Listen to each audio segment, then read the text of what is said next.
بسم الله الرحمن الرحیم. د افغان تعلیمي اکاډمۍ د یوټیوب چینل ګرانو لیدونکو هیله ده چې روغ او جوړ به یاست. موږ د فزیک د عملي تجربو د لړۍ په دوام نن د اووم ټولګي 21مه تجربه د خیر پیلوو.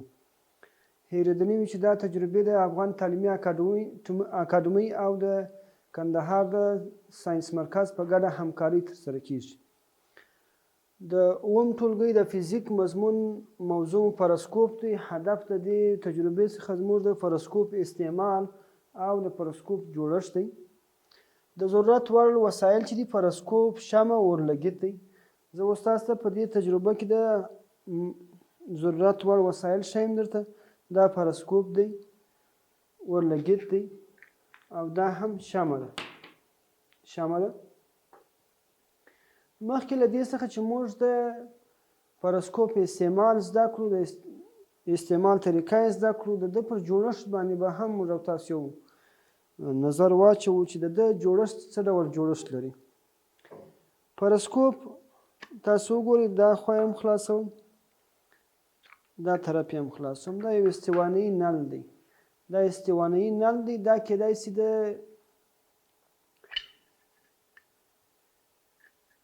دا استوانیي نل دی.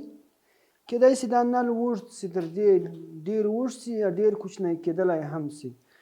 په دې کې تاسو وګورئ، په دا ځای کې دوې دانې مستوي هندارې استفاده شوي دي. مستوي هندارې. دا مستوي هندارې د دغه ځای سره په 45 درجې زاویه باندې ایښودل شوي دي. دا هم 45 درجې زاویې سره، دا هم په 45 درجې زاویې سره ایښودل شوي دي. دواړه 45 درجې زاویې سره. دا راخلم، دا د دغه نل په یوه سر کې بسته کوم، دا د دې نل په دا بل سر کې بسته کوم.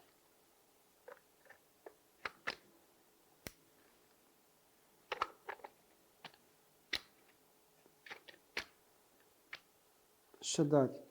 کله چې مې دا بسته کړې د نل په یوه سر او بل سر کې، دا داسې بسته کوم چې یو د بل په مقابل کې قرار ولري. دغه دی داسې. کله چې دغه مستوي هنداره تصویر واخلي، هغه تصویر بیا د هغه تصویر څخه دغه هنداره بل تصویر اخلي چې موږ او تاسو هغه تصویر لیدلی سو، وینو یې. د پرسکوپ څخه موږ استفاده چیرې ځینې کوو؟ په اوبتلونو کې استفاده ځینې کوو، په کښتیو کې، په نظامي ټانګونو کې ورڅخه استفاده کیږي. د کور دپاره هم موږ استفاده ورڅخه کولی سو. که چیرې تاسو کښتۍ کې وګورئ، په کښتۍ کې داسې نصب شوی وي چې د لاندې خوا څخه لوړه ساحه دوی په ډېره اسانۍ سره لیدلی شي. په نظامي ټانګونو کې هم ورڅخه استفاده کیږي چې دوی داسې نصب شوی وي چې دا خوا یې لاندې وي په ټانګ کې او دا طرف یې لوړ دی. نو د دې ځای څخه دغه لوړه ساحه چې ده دوی ټوله لیدلی شي. او کولی شي چې مثال د کور دپاره هم استفاده ځینې وکړو. په دروازه کې یې نصبولی شي. په دروازه کې یې نصب که د دې لاندې ځای څخه ورته وګورئ، لوړ هلته څوک لیدلی شي چې څوک دروازه ټکوي، څوک واضح لیدلی شي. نو راځو اوس د دې د استعمال طریقه عملا موږ او تاسو ګورو. شمع راخلم، شمع بلوم.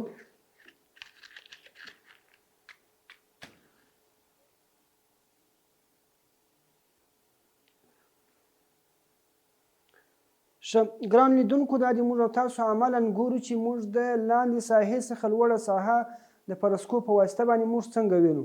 شمع مې دا دې بله کړې ده. شمع مې بله کړې ده. زه دا د پرسکوپ ایږدم ورته. زه د میز د لاندې ځای څخه باید زه شمع ووینم د پرسکوپ په واسطه. څنګه یې وینم؟ تاسو ګورئ ورته په دې ځای کې کومه هنداره چې بسته شوې ده، مستوي هنداره بسته شوې ده. مستوي هنداره د ده تصویر اخلي، د شمعې تصویر. کله چې د هغه تصویر واخیستې، هغه انعکاس کړي، دا بله هنداره چې د همغه تصویر د دغه مستوي هندارې څخه بل تصویر اخلي. نو هغه تصویر چې دی یې وینو. تاسو وګورئ ورته.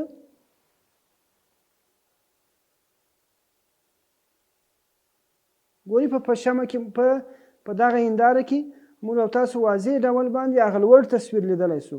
او که چیرې موږ او تاسو وغواړو چې د دغه لاندې ساحې څخه لوړه ساحه ووینو، بیا کولی سو چې په واضح ډول باندې د لوړ ځای څخه لاندې ساحه هم ولیدلی سو.